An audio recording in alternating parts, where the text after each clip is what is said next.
UFC Macau in China just took place, and I'm gonna be doing the matchmaking for the people who won and the people who lost on the main card only.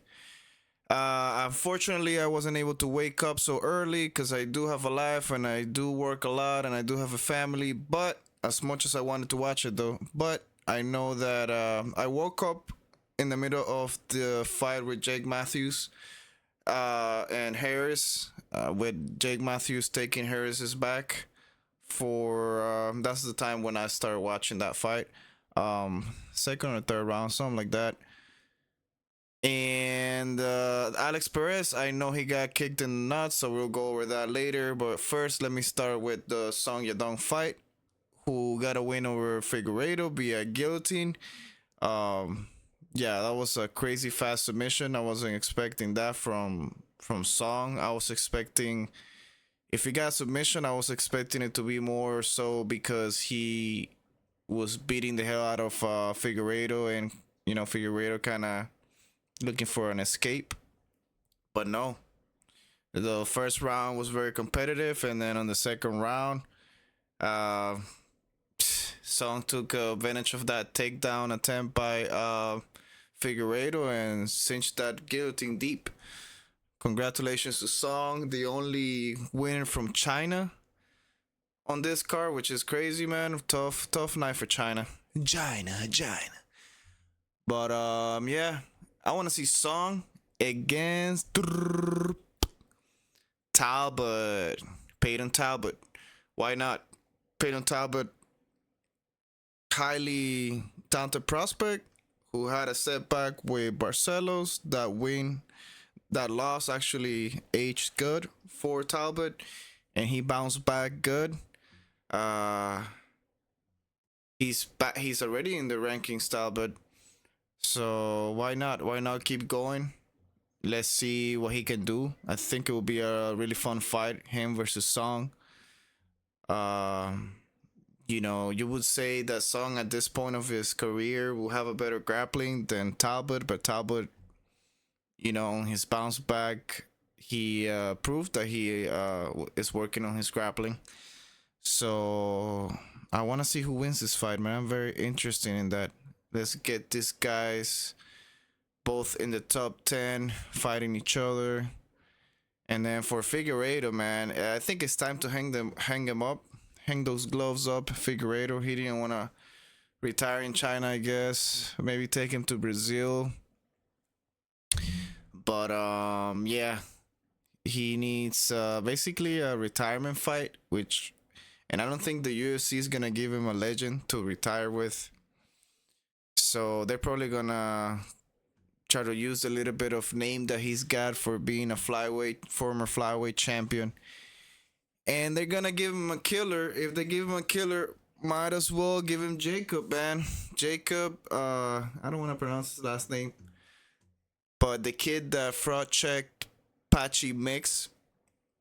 Well, I know he's 2-0 in the UFC. He's not so young for bantamweight. I think he's like 29, so why not?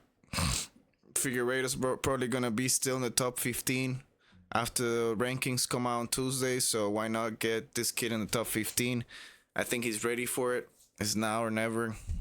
I don't like when bantamweights get into the rankings after their, mid 30s or early 30s. I'd rather have him in the rankings by late 20s. I feel like they have more chance of success like that. For the co-main, Alonso Manifield, I've been seeing posts of Zhang being fraud check. Fraud check for what? Everybody knew what he's got. He's fun fighter. He goes for the kill. He's kill or be killed. And you know, when he's facing good opposition, more times than not, he gets killed. So yeah, good job by Alonso Manifield. Quick work. I think it was two big right hands and put him down, finished him on the ground. Good job. And I want to see Alonso Manifield against freaking Dominic Reyes. Why not? Manifield also getting up there in age, like 38, 39. Yeah, Dominic Reyes still doesn't want to retire, I guess. So why not give him Give him Alonso Manifield. Manifield is still ranked number 15. I don't think he's gonna move much on Tuesday because Zhang wasn't even ranked. So, and Dominic Reyes is like 11 on the UFC rankings. Let's get a step up for Manifield. I think he can win this fight. Maybe Reyes will retire afterwards, hopefully. I don't want to see him get hurt anymore. Man, he's been getting KO way too many times. And that's why in his last fight, he had a super boring fight against Johnny Walker. So yeah, let's get him. Let's get Manifield up. It's now or never. If he's gonna be something, Manifield, man, put some respect on Manifield. He might not be the greatest fighter, but he's been fighting killers. You know, he got beat by Mirzakhanov. No shame in that. Uh, beat by Carlos Olberg, current champion. No shame in that. But he's beat every other person that's not elite. He's beat them all. So yeah, and then Zhang, why not? Bing! Billy Elicana. Yes, sir. Yes, sir. Billy Elicana. Should be a fun fight.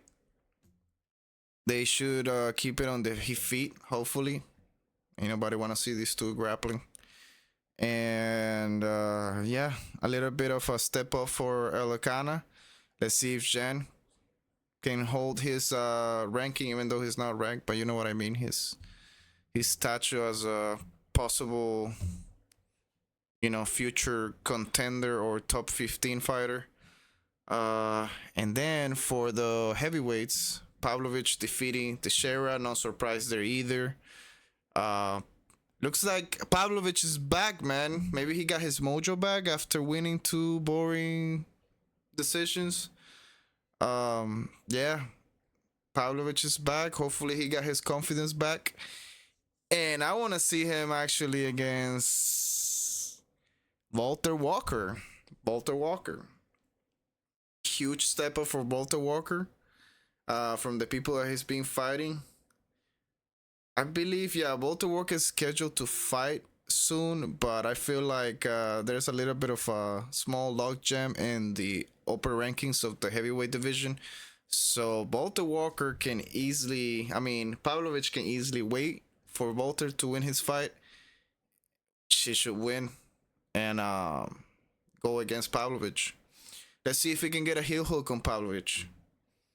Or will he get pounded while trying to cinch the heel hook on Pavlovich? Not easy, not easy. Yeah.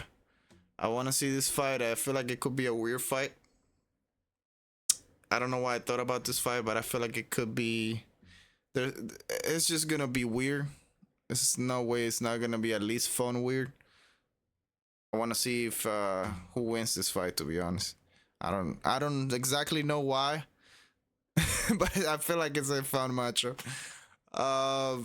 Teixeira, I want to see him against Buchecha. Why? Buchecha, a guy coming from Jiu-Jitsu, man. He's had a tough run in the UFC, but did he lose? He had a draw. Let me see. I think he had a draw, loss, and a win.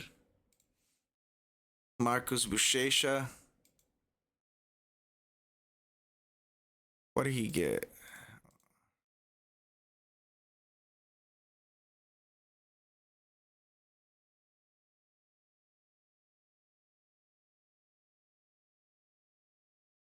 Yeah, man. He lost. Yeah, that's right. He lost by TKO to Ryan Spann. He lost by decision to Martin Buday. And he draw against Kennedy and Jekyll. Yeah, no wins in the UFC. Man, that sucks for him. So yeah, let's see if we can give Buchecha a win. Teixeira might still remain in the top 15. If not, still it's a good fight for Buchecha. It's a good fight for Teixeira. Let's see who can implement their game plan.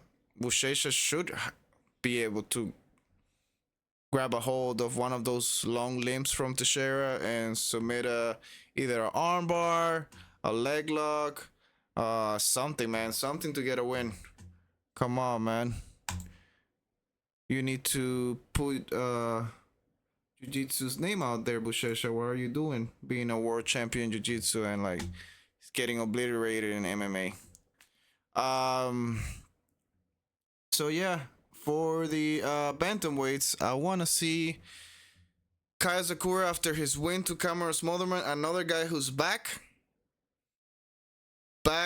as the talent that everyone promised he would be in the UFC because he was really exciting in Ryzen. And yeah, defeated quick work of Cameron Smotherman. Cameron Smotherman again, bro. His last scheduled fight was canceled because he passed out during the weigh-in. Poor kid. We'll talk about him later. But Kaya Sakura, I want to see him against freaking Chito Vera. Yeah, let's get Kai right in the rankings, right in the top 10, top 15 ish. Why not? Chito Vera. Kai Sakura super fast. Chito Vera super slow. Let's see how these two match up. Let's see if Chito Vera can be more active and maybe hold back Kai Sakura. Feel like it's a make or break fight for both of them. Chito Vera's on a 3-fight losing skid, I think. 3-4. And yeah, and Kai had 2 losses, just got 1 win. Let's see who's coming and who's going here. I mean, for Cameron Smotherman, I want to see him against another Cam Simon. Freaking Simon, man, the guy who's like, I think it's 3-3 in the UFC. He's been fighting good guys. Peyton Talbot beat the hell out of him. But you know, he's actually, when you see him fight, he looks good. He doesn't look like he's out of his element out there. I feel like it's a good fight for both of them. Both of them coming off losses. Let's see who's the real deal here. Let's see who's got that it factor that you need to be a UFC fighter. Let's see who can get the win here. Freaking Jake Matthews. Of course, he beat Harris. Guy came in short notice. And Jake Matthews, I don't know if people were expecting him to freaking finish Harris. But hey, it's not easy either for the guy who had a different opponent, even though he was training for a fight. It's not easy to fight a guy that he wasn't supposed to fight, that he didn't know he was fighting. So good for Jake, man. A guy who loses 2, wins 2, loses 3, wins 3. It's kind of up and down.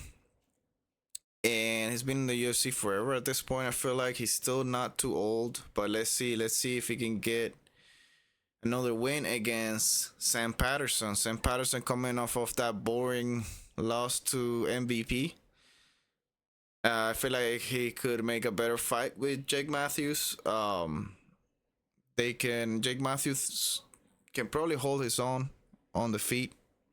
Probably not for long. Probably will try to take down Sam Patterson, who's not a slouch on the ground either, to be honest. So I really want to see how these two match up. Then Harris, man, this is tough. This is a tough one to make. But I want to see him against Francisco Prado. The once promised from Argentina. The kid is still so young. I think it's like 23, 24. But he's lost like 4 fights in the UFC, more or less. So yeah, another matchup where they're coming off losses. Let's give one of these guys a win. And then, yeah, let's see if Harris stays employed by the company, which he might because he took the fight on short notice. Yeah, let's see if Prado, he's too small for welterweight, of course. Let's see how he matches up with Harris. Let's see if he can get a win, man, bounce back. And yeah, go from there and give him more matchups that he can win, hopefully, because he's still young. They should not throw him into deep waters yet. Let's give him some winnable matchups and then throw him into a top 15. Maybe convince him to drop to lightweight if he can make the weight.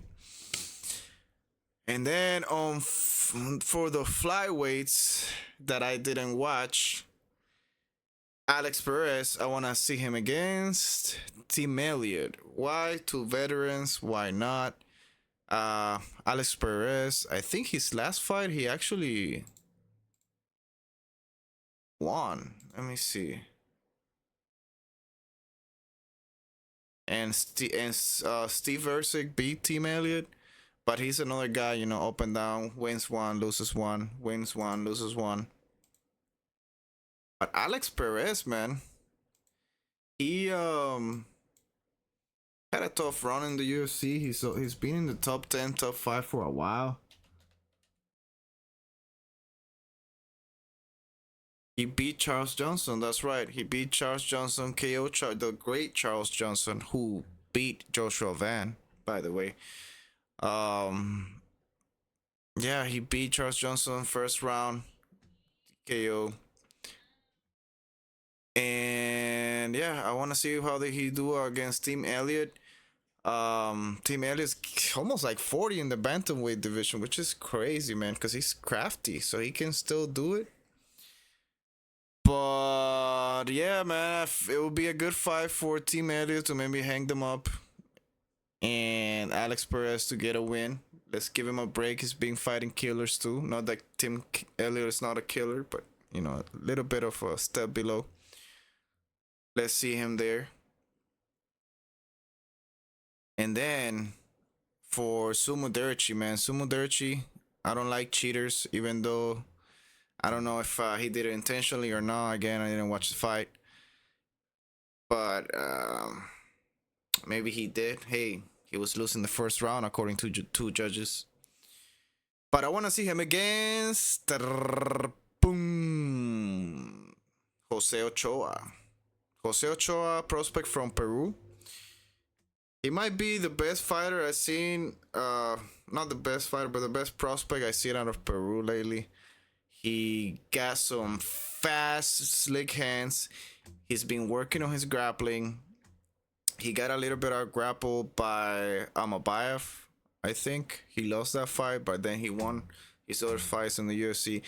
And yeah, I want a young guy again. I think he's like 25, 26. Let's give him Sumo Derchi, still out of the rankings. Then let's build him up from there. Maybe Sumo Derchi and maybe another fight and then a top 15, top 10 guy.